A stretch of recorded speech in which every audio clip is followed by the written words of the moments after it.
If you're a health entrepreneur who has ever felt the pressure to choose between being approachable or being taken seriously as an expert, this episode is for you. Because today's guest is proof that you can be both relatable and highly credible. And Cory Ruth is the perfect example of how to do both. Cory and I have been connected for over 6 years. She was one of my earliest podcast guests and one of my very first one on one coaching clients. So, getting to bring her back now after watching her build a massive trusted platform in a highly nuanced niche feels incredibly full circle and very exciting. In this conversation, we talk about what it really takes to build long term authority in a crowded online space, how Cory has stayed consistent in her niche for years while others are bouncing from trend to trend, and how she's grown a loyal audience without diluting her expertise as a dietitian. We also go behind the scenes of her brand new book, PCOS Is My Power. We talk about what it took to turn years of experience into a published body of work, why credibility matters more than virality on social media, and how staying grounded in your mission is actually what creates staying power as a health entrepreneur. So, if you're building a business where trust, expertise, and influence all matter, and you don't want to sacrifice your personality just to be respected, you're going to love this episode. So, let's dive in. All right, everybody. I am so excited to welcome back to the show Cory Ruth. Welcome to the Nourish CEO podcast, Cory. Thank you, Laura. Yeah, back to the show because I recorded an episode a while Years ago. ago.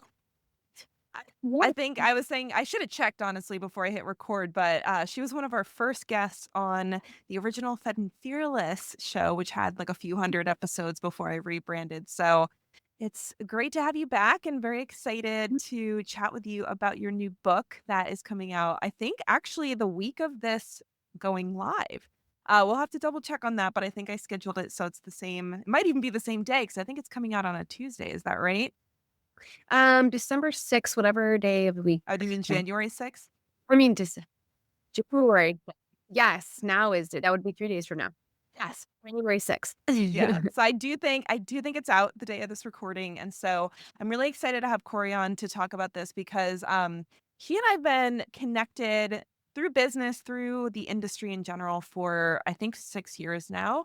And for me, it's been so awesome to just see the trajectory that she's been on as far as um having this business, having this brand, having this presence as someone who is an expert in PCOS. I know a lot of times people with really large audiences are more of like the influencer, the friend, that kind of vibe. And so just the fact that you've been able to create the platform and create the influence that you've had as a dietitian, I think is super inspiring. So let's just walk back to I can't remember how I'm sure you know the year you actually started your business. I can't remember how far you were along when we first connected on business coaching because I do actually think you were my first, either my first or second business coaching client ever.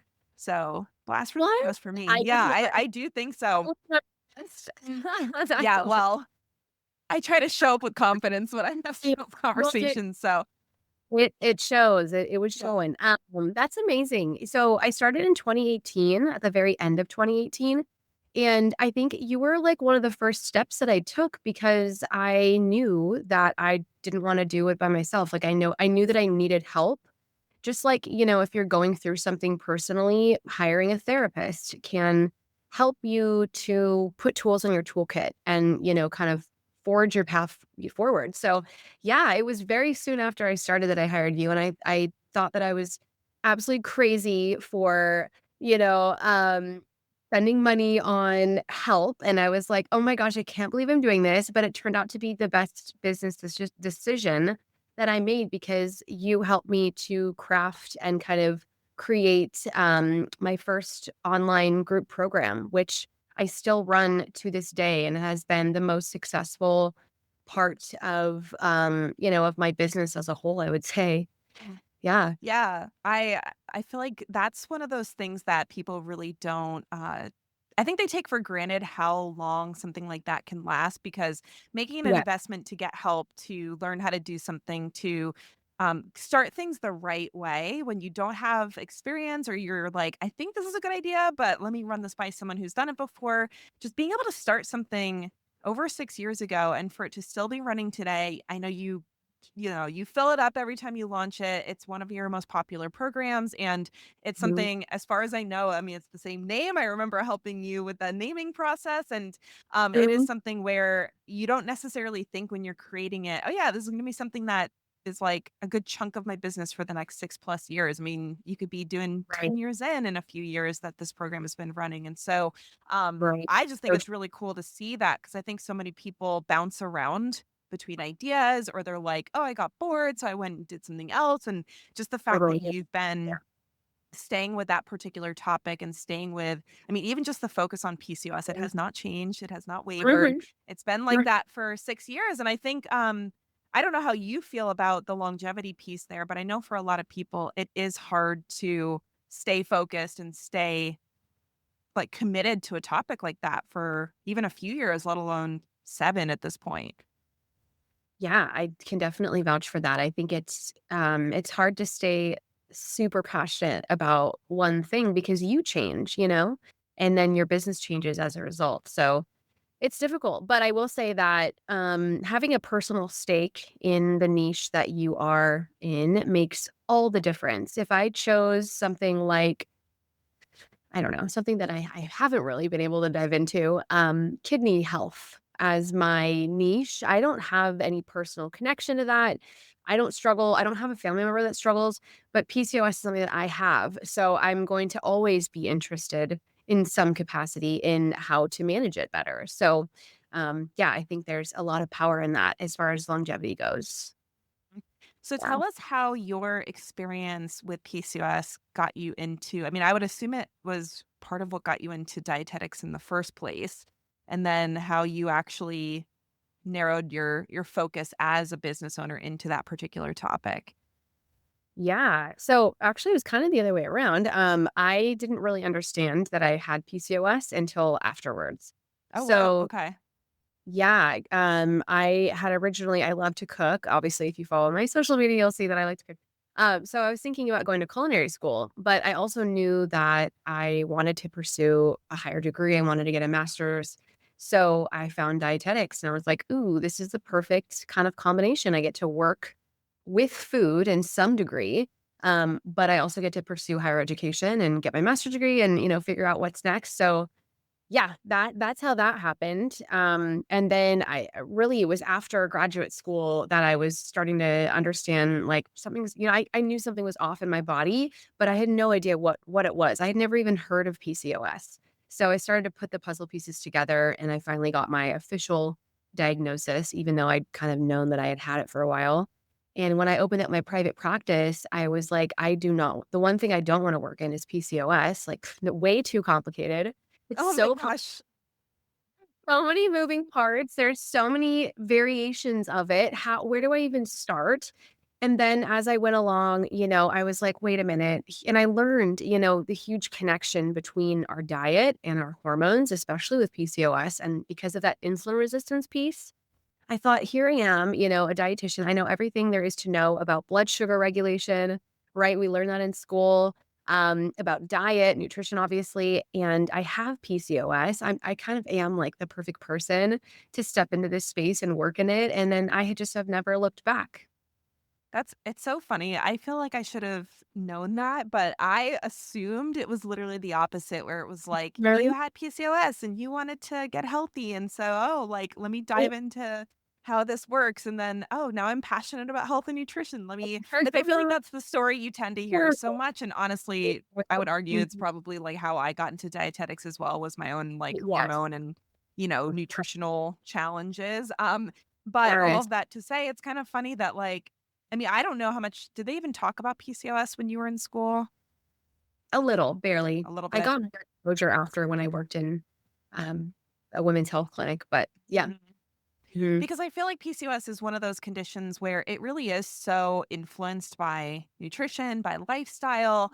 You would Yes. think that it would be a big focus of an educational program, but I mean, we could go down the rabbit trail of women's health topics in general, not necessarily Yeah. getting the attention that they need, but it is something where, we talk so much about, like, diabetes, for example, in our education, and it's not that significantly different as far as the things that contribute to the same like, downstream processes, but I don't Yeah. remember getting like a huge focus on PCOS either. And I feel like a lot of the stuff I had to learn about women's health was Mhm. all self. I mean, I probably did some level of like formal education as far as certifications and, Yeah. functional medicine type of trainings, but there was no there was no emphasis on that in the program that I was in, and I don't even and maybe it's different now because I mean, both of us, I think, graduated between Yeah. 5 and 10 years ago, so I'm not sure if they've really, like, started to Yeah. add those kinda topics, but, I I would do feel like it's weird to me that there isn't more, um, conversation around that in a lot of the more, like, disease state kind of education that we get as dietitians. so true. Yeah. I know. I wonder if things have changed. We'll have to ask someone who's in it right now. Well, because we get so many clients in my world in general, I tend to attract, like, the women's health focused health experts, Oh, okay. and Yeah. Mhm. yeah, and so a lot of them are either, like, hypothalamic amenorrhea or Mhm. PCOS or, Mhm. endometriosis, that kinda stuff, and it is a situation where they do really have to do a lot of deep dives on their own time, on their own volition to learn more about it and to be able to help their clients. And I actually Oh, feel like it's something that actually really helps people set apart in the business space because they are willing to go that extra mile to learn more. So tell me it's about your true. experience becoming an expert. Now, obviously, you had to do it for your own personal well-being, getting to learn like what is this condition and how does this affect what I do? Was there anything that you did to really go deep on it, or was it mostly a kind of like run it through your own trial and error and then realize, hey, this actually really helps with PCOS? Yeah. Yeah. I think it was a bit of both. It was a bit of both. Seeing how much my body could change and my symptoms could change as a result of changing my diet for better or for worse was a huge testament to, wow, this is real. But also, yeah, just like diving into all of the research, many late nights, and just trying to grab at every single resource I could find that was legitimate, books, podcasts, and it's what I had available to me. Uh, 6, 7 years ago is very different than what's available now. So, there wasn't as much. So it's been great to be able to continue and, kind of add more insight and resources to my own toolkit. Mhm. Yeah. And I've seen you share your story, like especially like the before and after kind of photos from Yeah. when you were more in like the pre-awareness phase of this being the thing that you were dealing with and to now. And Mhm. it's like I almost feel like you look like a totally different person. Right. What were some of the things that you feel like really contributed to that big shift in your like, I mean, it was lots of different parts of your health, but just in Yeah. general, like how you were treating your body and how you were taking care of yourself. Is there anything that was like this was like the huge difference for me right off the bat was making this particular change? Definitely. And, I think it really was blood sugar related. I'm somebody that's really prone to, what we call reactive hypoglycemia. So if I don't eat for a long time, not somebody who can say like, "Oh, I forgot to eat today," and it's 7 PM, I would be on the floor. Like, there's no way. There's no way. So when I and when I was noticing this was happening, I felt like I was trying to eat like a quick, simple carb to correct it. And if you go online and you're like, oh, if you're looking at like the Mayo Clinic's diabetes, resources, and they're like, oh, if you have like a hypoglycemic episode, eat 15 grams of sugar or carb. Like some doctor told me to like eat a Laffy Taffy or something like that. Yes, and I'm like, okay, this can't. But knowing I was also a dietitian, I was like, wait, this cannot be right. Like, this can't be the fix. This cannot be the cure. So I stopped all of that, and I started when I felt those episodes coming on, I started reaching for pure like a protein source. And it sounds counterintuitive because protein isn't gonna necessarily like kick your blood sugar up like right away, right? Like if I eat something like a piece of chicken or something. But what happened over time is that those prevented those episodes from happening. Mhm. So the result, I lost weight, my period got more regular, my mood swings were better. My fatigue was better. My cravings were less. So it just was like this snowball effect. And it just came down to how to regulate and manage my blood sugar better. Mhm. So very much like a aha moment for me to see the connection and then also to follow it up with looking at what the research states, which was very much in line with what I was doing. So Yeah. yeah. I'm just imagining you, like, carrying around, like, a bag of Laffy Taffy in your purse or something for when you're Laffy Taffy is so random too. I thought I you were gonna say, know. like, gummy bears or something, but it's Or very specifically, like, Fun Dip or something, just it like must no, I don't know if it was that. It was some kind of candy like that though that I would never eat now. Like Mhm. just so backwards. Anyway, yeah. So I Do tried to you switch the same. Yeah. do you feel like people are still getting that kind of advice? That sounds so archaic to me, but maybe it's not. No, they are absolutely. Oh my gosh. Anytime I post about and my Instagram is a great way to fish for information like that. If I post Mhm. something where it's like a question is like, "What's some advice your doctor is giving you recently that you were like, uh-uh?" I mean, I am flooded with the craziest stuff that is still being perpetuated. So I think that just speaks to the disconnect between nutrition and, what physicians are really great at, which is they're not trained in nutrition. So, and that's okay. We'll Mhm. give them that pass. But they should either be, referring out to dietitians or if they are interested in the topic, doing some more research to understand what are the correct nutrition recommendations to give somebody with PCOS.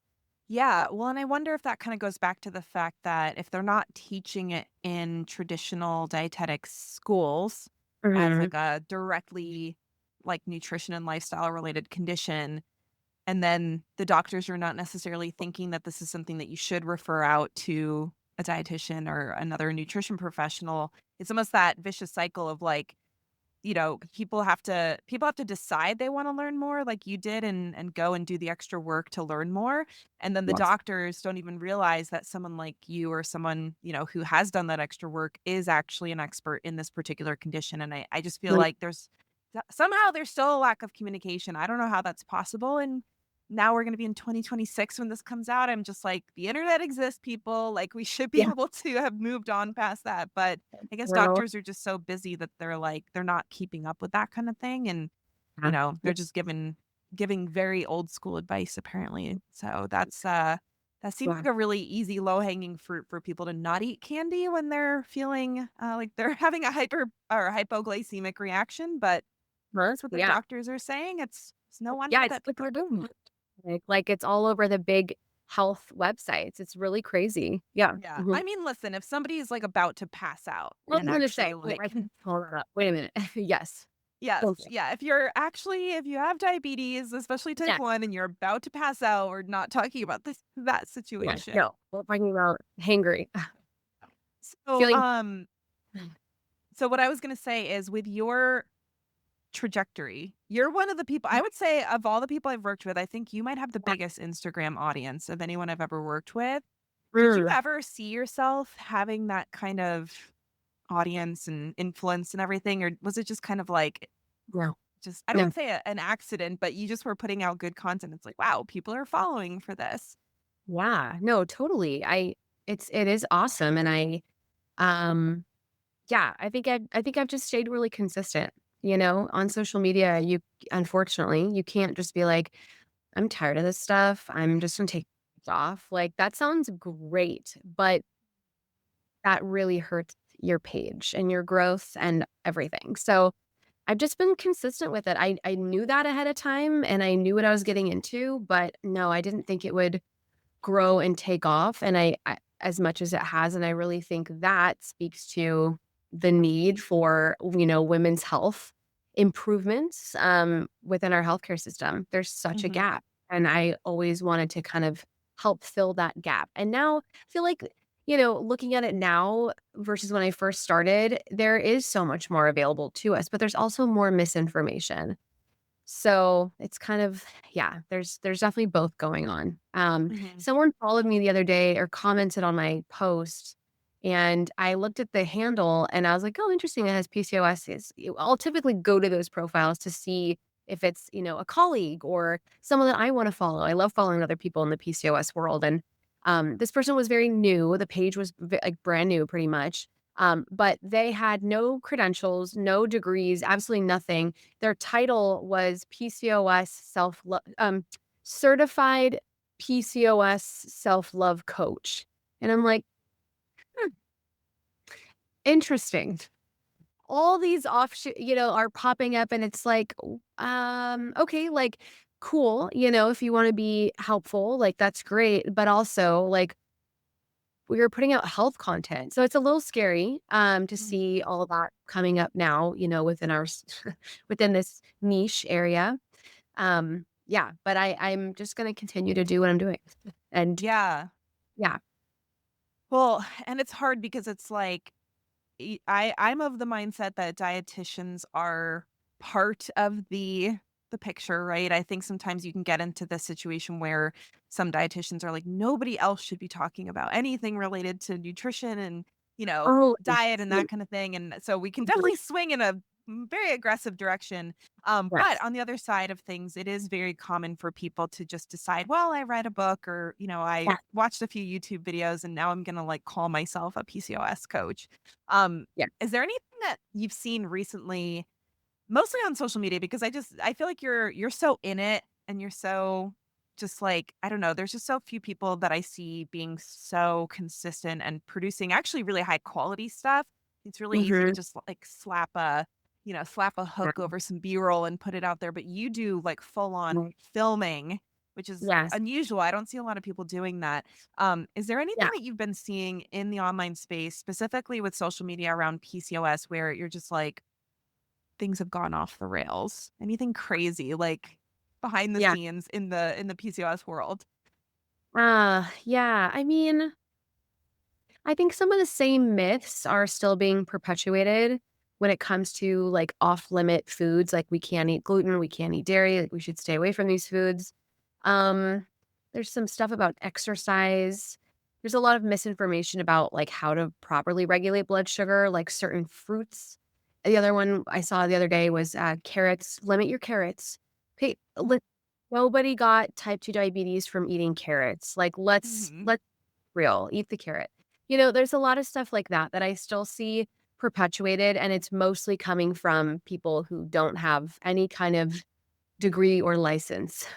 Um, Ye so yeah, but I mean, other than that, I think people, inherently want to be helpful, and it's appreciated. But I think, yeah, probably I don't can't think of anything else that right now in the moment that comes to mind. It's just kind of those myths that need to die, and they have Mhm. stuck around. I do see more accounts, like, fighting against that too, which is great because I felt like in the beginning I was the only one that was like, "No, where show me the research, like, it doesn't exist," you know? I see more people that bandwagon, which is great, Yeah. but well, on the other side too, which is dumb.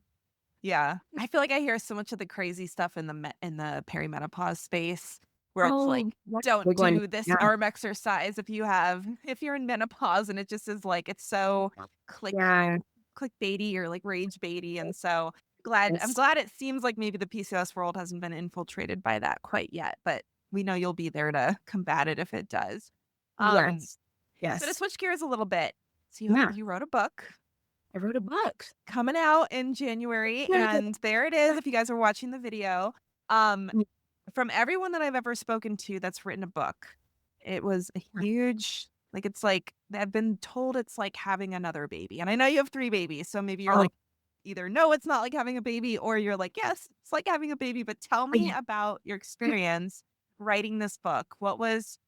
How did it even come onto your plate? Was it something that you pursued or did you get approached? And what was the process like in actually turning years of knowledge and experience into something that could fit into the palm of somebody's hand?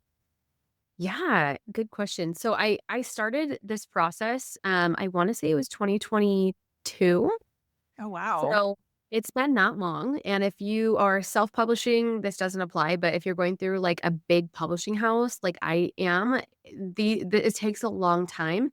So you can either approach a publishing house having your book fully written, and that's what I did because I wanted to get it done before I don't know, it felt like less pressure in some capacity, I don't know, in some regard for me. But you can also approach them with the prop, the idea of the book and give them maybe like a couple chapters or something. And then they, want to go from there. So yeah, this was something that I feel like I get asked, and not so much right now because people know that this is coming out, but I was getting asked every day, what books on PCOS do you recommend? And, when I started reading more of them, a lot of them are written by just people that don't work in healthcare, which, okay, like for me, I want to read an evidence-based book. That's what I want to read. Needs to be right. Needs to be factually correct. First of all, like standard, like low standard. The baseline bar Baseline. to jump over. Yes, exactly. And a lot of them were written by doctors, which there was some good, scientifically accurate stuff in there, but there was always a section on nutrition that I felt like was just way off. Like one of them was like full keto, another one was like full intermittent fasting. That's the only way. Another one was you need to be vegan. So I just was like, we need one book. We need medically sound, accurate book with nutrition advice coming from an expert in the field, a registered dietitian that is not biased and based on, someone's own kind of food agenda. So that's where the idea was born. And I never thought it would take this long to actually like start to finish. But I can't believe, I honestly, when we just talked about the date coming out, I was like, that's next month. That was the first time I've ever had that thought, Laura. I was like, oh my God, that's next month. Cause it's always seemed far off. So I had like a mini panic attack just now. But yeah, I found a literary agent, and so literary agent basically helps to, serve as kind of the liaison between the author and the publishing house. So she helped pitch my book to the big 5 publishing houses, one of them being Penguin Random House, which was who picked up my book. So that's who's publishing my book, and I know there's lots of opinions about, big publishers, like, they're gonna, run over all your ideas, and they're gonna make the book theirs, and they're not gonna give you any choice and any decision making, that might have been the case a long time ago, or maybe it's still the case for some, but in my experience, I had a great experience with Penguin Random House. They were, very helpful and open to my feedback. We worked really collaboratively on a lot of things like the cover. So I had a great experience, but I definitely heard the opposite. It might be dependent on the publishing house, and the author and what, how strong their opinions are and what they want. But Yeah. yeah. Well, and I don't think I've ever heard of anyone writing the entire book first. I feel like everyone that I've ever talked to that wrote Mm, a book and got it published that wasn't mhm, self-published had yeah. to do a lot of the back and forth, I'll write a chapter and then they'll tell me they want to change this. And then, like maybe that's where a lot more of the Yeah. That's and maybe it's true. also the publishing company. I don't maybe different companies operate differently, or like you said, maybe it's changed in the course of a few Mhm. years with more people Right. writing books that have audiences and have platforms already. But I feel True. like I did you was there any sort of anxiety around writing that whole book and then it not getting picked up? Oh, yeah. Yes. Yeah. Yes, definitely. But whenever I expressed my insecurities, to my, literary agent, she was very reassuring, like, "Calm down, sit down," as I quite often need to be told, "and have faith that this will be fine. It will be just fine. You're gonna get some offers, and it might not be, your top pick, but, it ended up being my top pick. I really wanted Oh, Penguin that's Random House, awesome. and and they offered me the biggest amount of, payment-wise, compensation-wise, so, it worked out. But, yes, I definitely had those fears for sure. I don't think anyone could not have those fears. Yeah, and Yeah, well, and I mean, I guess if it had gone in that direction, you could have potentially self-published. So it's not like it was like the book was just gonna well, end up yeah, in the garbage can. But I just feel like that genuinely. would be such a Yeah. big project to take on without any guarantee of there being like a financial result from it. And that's a lot of work to write a book. Yes, it was. Yes, it was. Yeah, Do you feel like you very have cool. any advice for anyone who has thought about maybe I would write a book or, because I mean, there's like you said, there's so many different ways you can go about it. And Mhm. Seems like the way you did it was, like, the most trust heavy where you're like, "I'm gonna put all this work in up front and then just trust that it gets picked up," but it also maybe Yeah. gave you more of that creative control, which is a nice side effect of having it all ready to pitch like that. That's true. Yeah, and I think, publishers really love big social media presence because that means more sales for them. So I think I felt secure in I would at least have one offer because my social media following was large at the time, but it's only, I've just continued to grow it. So yeah, I think it felt okay in that regard. But yeah, I think advice would be, I've always been somebody who can take a really big project and piece it out. Like I don't procrastinate and wait until the end and do everything and get burnt out and like upset. I really do a little bit at a time. And that's really how this book was written. Piece by piece, a little bit here and there, a little bit here and there. I knew that I couldn't just sit down on my computer, right, with like my kids and just bust out a whole chapter. It wasn't like that. It was very just like piecemeal together. And also, too, if you do create content, I guarantee you already have a book. You have been writing since the moment you created that Instagram or TikTok, I guess TikTok less, but Instagram page or Facebook or whatever it is, you've been a writer since day one. And you can use your voice that you know works well for you. And all of the information, you can compile it. So it's actually not that if you are a content creator or maybe you write blog articles, if you write in any capacity for your job, which most of us do if we work, in what we're doing, or even like writing out things for clients, if that's what, you're writing treatment plans or whatever it is, like you are already doing that. And we just have to take the biggest parts that you want to compile and put them together. So it's more kind of like a patchwork quilt, than starting with a blank page and thinking, what do I write about today? It's not like that. You're Mhm, from what you've already got. mhm. Do you feel like you had a vision for what you wanted the book to cover from start to finish from the beginning, or did it kind of come out as you were doing more of the patchwork style of writing? How did that process work for you? Yeah, I think I chose some pillars at the beginning that I needed to include, and then I just kind of filled in the gaps. As if you're writing out like a, um, what's it called? Oh my gosh, it's been so long since I've been in school. What's it called when you sit down and write an essay and you've got the template? Oh, yeah, What's yeah. what? Is there a word for that? I mean, like, just the outline, right? That's Maybe yeah, just outline, rough draft, whatever. Yeah, it's like that. It's like the chapters to kind of like when you look at your breakdown of the chapters, it's mhm. kind of outlined. So that's what I did first was to kind of create the bones of it and then fill in the information. So I'd be Mhm. really curious, how did writing a book compare to creating a course? Because when I have done course creation in the past, a lot of times I did that same, you have your big picture of what you want to cover, you break it up into, the smaller chunks, and then within those chunks you have your bullets, which was, the old school high school essay writing strategy. Well, That is that nice. bullets. Okay, there you go. So, is that how you normally would have put, because you have two courses, the pregnancy focused one and the weight loss focused Yeah. one. Did you go through that same process to create your course? Was it similar to the writing of the book, or did you do like a totally different strategy with those? No, actually, thank you for bringing that up. No, like exact same. Which I guess Mhm. now that we're talking about it, I guess I did have experience doing that, with the courses. So yeah, it was just like that. It was just like that. Mhm.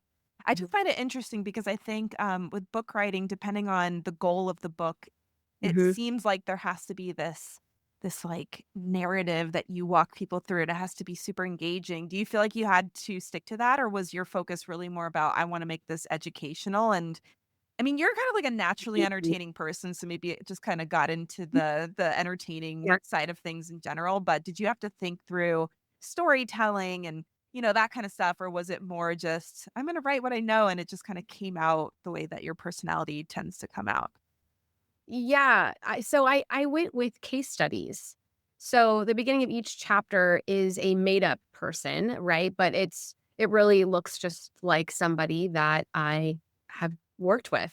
Mhm. So that allowed me to start off a chapter in my creative mindset. I love creative writing. I've always loved creative writing and I love just being creative. I'm not good at like artwork and like crafts, but I just like the creativity. So I think that that was one way to like inject that and not make it be just a textbook. And also Mhm. the way that it's written is very, very conversational. It's taking hardcore science and distilling it down into like, okay, so hey girl, like here's what you need to know. It's like it's not it doesn't come across dry. It's Mhm. and I think that I naturally can write like that just because that's naturally that's how I would wanna learn because it Mhm. keeps me engaged. If it's dry as toast, you lose me. And I did struggle with different pieces in school because of that. So I like to add that flair, and I think that my book does that really well. It'll have you laughing out loud, and I love that about it, Yeah. but it's very, very, information heavy, so it's a bit of both. Mhm. Well, Mhm. and I think that's something that you really do uniquely well as far as especially the dietitians that I work with. I find that Mhm. a lot of them have to almost be trained out of the academic Yes. jargony like clinical language so that first of all people understand what they're talking about, second of all it actually draws people into what they're doing so that they actually get clients. Was that something Totally. that it sounds like maybe that's just a natural skill set where you're more creative, maybe you're a little bit more personable as far as like I'm just here chatting, girl to girl Mhm. or female to female as opposed to like is my white coat and here's my, Yeah. like Uh, my soap notes and all the things that you have to do as a dietitian. Do you feel like were you a bit of like an oddball with the dietetic space where you didn't really fit into that very academic, like formal clinical stuff? Or was that something you actually had to learn how to translate the clinical stuff into something that the average person actually connects with? Because I really do think you Yes. do that extremely well, and I don't know if you're aware of that, but it's something that a Yeah. lot of our audience, our clients actually struggle with, and it is hard for them, and I Mhm. just would be curious if it's Agree. something you've had to practice at all or if it's just something that you always had a Yeah. tendency to talk that way. Totally. Yeah, that's a good question, and I feel like it was something that I was insecure about at first because you run the risk of not being taken seriously, right? Mm. People, might look at you or hear you and say, "Oh, look, nah, she doesn't know what she's talking about." Versus if you are stoic, and you are in your white coat. So you kind of have to do both. You have to meddle in both. Mhm. And it's so funny. I went to a dietitian meetup here locally, which I live in a small town, so it was like amazing to even have this be a thing. And there was maybe like 12 women in there, but, all the other women in there minus 1 worked in hospital settings. Mhm. And it was I don't know why the host put it was at a bar, like a spirits bar. And it's what I mean, but maybe you'll like Loosen my people up a little bit. and they gave us a free drink ticket. So and there was like charcuterie. So I was like, oh cool, I'll get like a glass of wine and my charcuterie. And I think there was only like one other person having like a glass of wine, but I was like, this is so funny that like they like put us in a bar because it's just not yeah, so maybe I am a little bit of an oddball out, but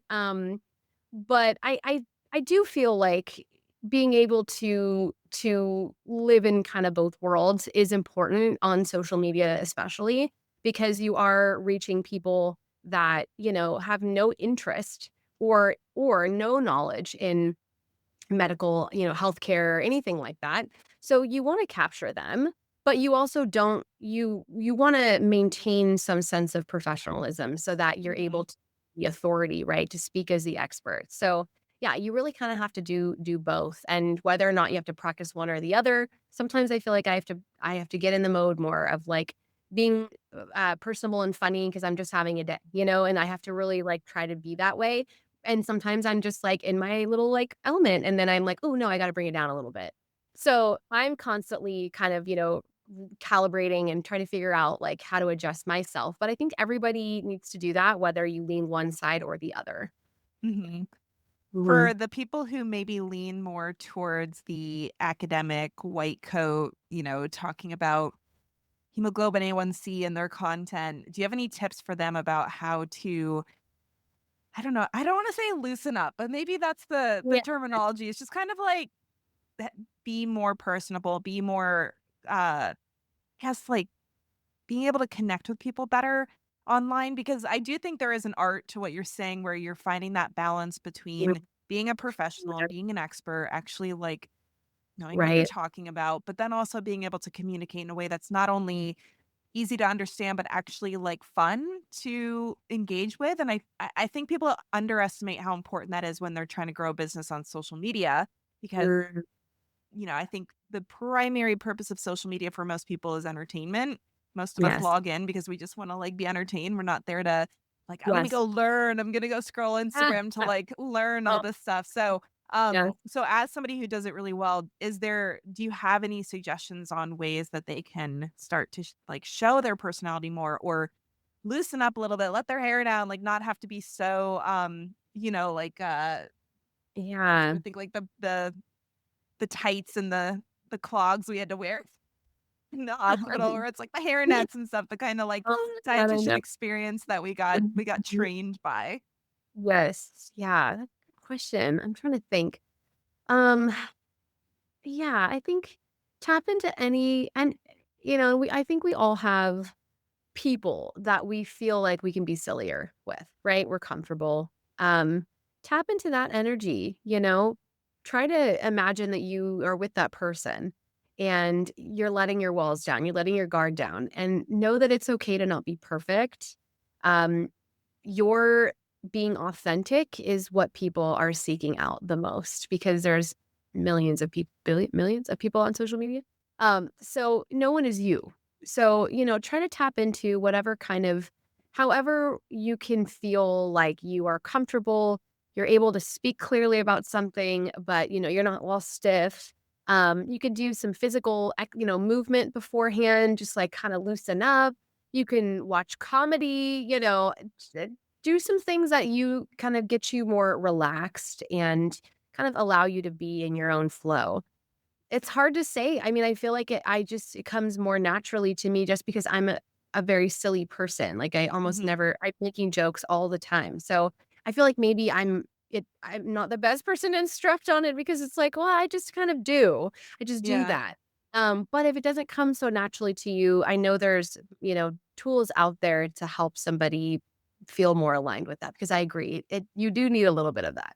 Yeah. Well, and I would assume you were not this comfortable with it when you started your business, that you weren't just like, you know, shooting and editing videos and feeling really good about being on camera. I bet there was some level of learning curve there where you had to push through the discomfort of like, I don't know what I'm doing. This is new. Because we all started from zero. Nobody was born out of the womb knowing how to do Instagram. So I know it's been a Yes. while. Obviously, you've been doing this for 7 years, but I'm Yeah. sure there was a period of time where you had to get through the discomfort of even if it's your natural personality, like just putting that out there in front of strangers on the internet, I think makes most people uncomfortable in some way, shape, or form. Totally. So I feel like I had an advantage though, because when I started my Instagram page, video wasn't even on the platform. Oh, it There were wasn't? videos on Oh, that's Instagram in wild. 2018. No. And it wasn't until 2020 when TikTok came that I remember recording my first reel. And like, what am I doing? And that was when like the dancing was like the thing, and you had to like point to things on screen and like dance and the weird robot. And yeah, I remember feeling so awkward. However, because I'd already been on social media, it felt more just like another tool I had to learn. I think it wasn't as scary because I'd already shown my face on there. It just wasn't on video. Mhm, Or I was doing stories already. But yeah, the mhm, first stories I recorded that were like selfie, like talking head stories or I'm just like talking to the camera were really, really awkward. But the only way to get through that awkwardness is just to keep going. You just have mhm. to only way it's just like imposter syndrome. The only way for imposter syndrome to start to vanish is just to keep going and Yeah. just going, and then you will start to gain that confidence over time. Mhm. It's just with, showing up on camera authentically.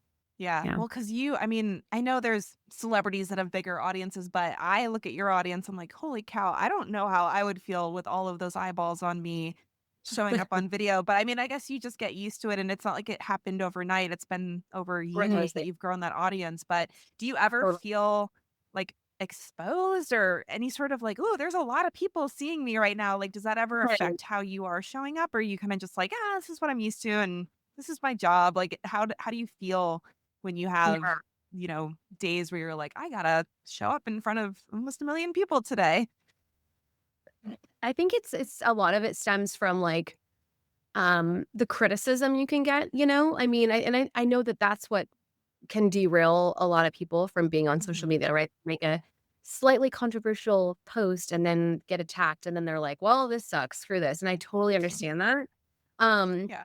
and yeah, like, sometimes it gets the best of me too. Like, I was talking the other day on my stories about, ingredients in, like, a Chick-fil-A burger, and I was, like, pointing out that one of the main ingredients is the main ingredient in silly putty, and I was like, "That's kinda weird." Like, I just like, why? Like, what? Ew. I don't think any of us wanna be eating silly putty, but it was a lot of people were messaging me being like, "Wow, this sounds very maha to me," and I was like, I've cared about food since before I even knew who Trump was, you know? Like, so people, like, will grab onto stuff and, like, politicize it or think you totally said something that you didn't mean or, like, misconstrue things that you Hmm. say. That's a hard part of having a larger platform is because everything you say is highly scrutinized because these people don't actually know you and they don't know your heart.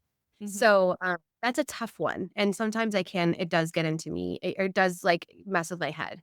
I'd be Yeah. lying if it didn't, but I would say the majority of the time, I'm able to just, like, dust it off because it's every day something, someone says something or comments something rude, and you can let it kinda roll off, but sometimes it does get to you. It's part of the Yeah. job, though, and there's gonna be parts of your job that you don't like no matter where you're working, so I Hmm. accept it as one of the parts of my job that I don't like, but it's not Yeah. gonna derail me from working, so that's Yeah. how I look at it.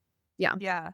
Well, and I feel like there's so many people out there that assume once you're at a level of popularity, that Yeah. people don't criticize you anymore because you're legit. You have an audience. And Mm. Yeah, for sure. I probably get way more criticism than somebody who doesn't have a large audience. And I think there's this expectation that eventually I will get good enough that I won't be criticized anymore. And there's really no situation where that's gonna Oh, happen. So I think faster people can accept, hey, no matter if you're 5 people on your account or a million people on your account, people are gonna criticize you, and you can literally say something that's so benign and somebody can make it political right. or make it offensive or be like, "You're a narcissist because you said you like the color purple." And so it's just one of these things where that's a true story, actually. I will have to tell Torrent. Yeah. Yeah. So all of that to say, I think, Corey's a great example of someone who she's not a robot, she's a human, she's not like, "I don't care what anyone thinks of me, I'm just gonna show Yeah. up and keep doing this," but it is something that you have to just, like you said, accept that with the big platform, with the influence, there's going to be Yeah. criticism, and the faster you can accept that, the less you let criticism be the thing that stops you from having the impact that you wanna have. Yes. So Agreed. my last question for you is, with the book, what is your biggest hope? Because you've been working on this for years, and it's coming up, it's gonna be published so soon Yeah. by the time this episode's out. What is your, like, just hope or dream for the impact that this book is gonna have once it's out in the world? Yeah. So I love this question, and I've been asked this on several podcasts recently. I think it's the same. It's the same for my business as a whole. And I always say that I aim to be the person that I wish that I had when I was really struggling in the trenches of this diagnosis and not understanding what was going on, why I felt like a foreigner in my own body. My body just felt like all of a sudden I gained 50 pounds and it felt like out of nowhere and I didn't understand why. I didn't know how to take care of myself and get the weight off so I can start feeling energetic again. I really wanted to have that, and so this book really is. It is that. It is everything that you ever wanted and needed to know about your PCOS, and there's also how to put it into motion. There's over 6 weeks of meal plans in here, recipes, breakfast, lunch, dinner, snack, dessert recipes, complete with shopping lists to make it easy. So it really has a little bit of everything. And I wish that I would have been able to pick this book up when I was, really freaked out about like my body and truly thinking that something was absolutely horribly wrong with me, feeling a lot of health anxiety because of that. And I hope that my online presence, my page, my resources, this book helps to calm fears and say, you know what? PCOS is my power because I actually can climb back into the driver's seat of my own health and destiny. And I don't have to be somebody who ends up getting type 2 diabetes and fatty liver disease because I didn't know any better. So that's what I hope that this book does. I love it. I feel like that I can tell that that mission is what drives everything that you do in your Mhm, business. Just, having the privilege of seeing some of the behind the scenes things that you've had to deal with and the decisions you've had to mhm, make and just knowing that there's a lot of mhm, stuff that I feel like you do because you care, not because it's like mhm, easy money or it's, mhm. I just want to like cash out and get out of the business kind of thing. I can really tell that this is something that you care about deeply and I would imagine that's something that keeps you going even when things can be hard or you don't feel like showing up or, you have to write a book and take care of 3 children at the same time. Like, there's a lot of stuff that I'm sure you sacrificed to be able to get to where you are in your career. And, I'm really excited to see the impact that the book has on your audience and the people that it reaches and just to Yes, see you getting more of you out into the world because we need more Corey in people's lives, yes. especially women with PCOS. Thank you. I appreciate that. Yes. I hope it reaches, more people and more people can have better guidance. And, doctors too. Physicians can grab this book and say, what does Corey say about, fatty liver or whatever, or GLP-1, whatever it is. So yeah, I think it will hopefully get into the right hands. Awesome. Well, for the people listening that either have PCOS and want to learn from you, or they are wanting to build a business that really utilizes social media powerfully to grow, because it's, again, you do it quite well and it's not easy. And it's something that I think they can learn a lot from even just watching what you do. Where can people connect with you after they listen to this show? Yeah, so I'm mostly on Instagram, social media wise, and my handle is at the Women's Dietitian. My website's the same, www.thewomensdietitian.com. I have a YouTube channel, a TikTok, it's all the same. So yeah, I mostly live there. And then yeah, this book will come out, and there's an audiobook version as well that I recorded, which was a very fun and very, very challenging process. We Was didn't even that talk about harder than writing it? honestly, almost. The first day, I was, like, so hoarse, and then I had to and the producer was like, "Okay, when you get home, try not to use your voice," and I'm like, I have 3 kids." Like, Just don't talk to them. Just "God." throw And so throw them in bed. yeah, I guess I'll just write signs. Oh, wait, none of them read. Wow.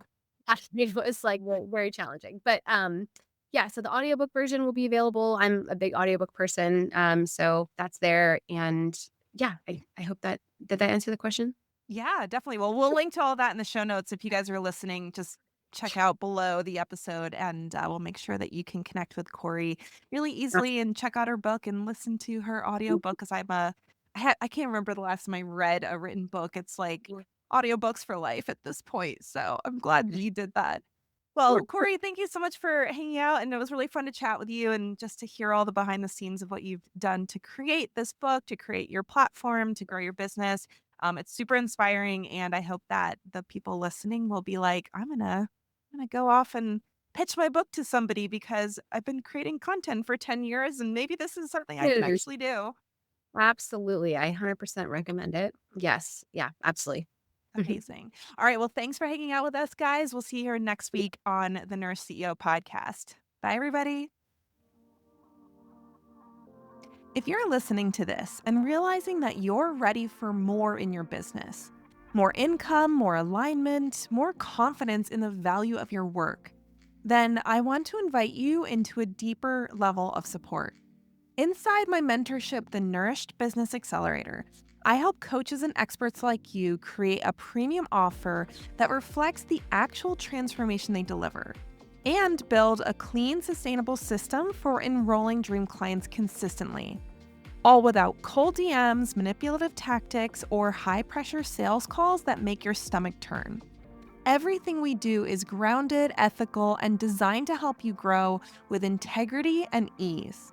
When you're doing work that runs this deep, You deserve real mentorship from someone who's been through every season of business and can walk you through it step by step.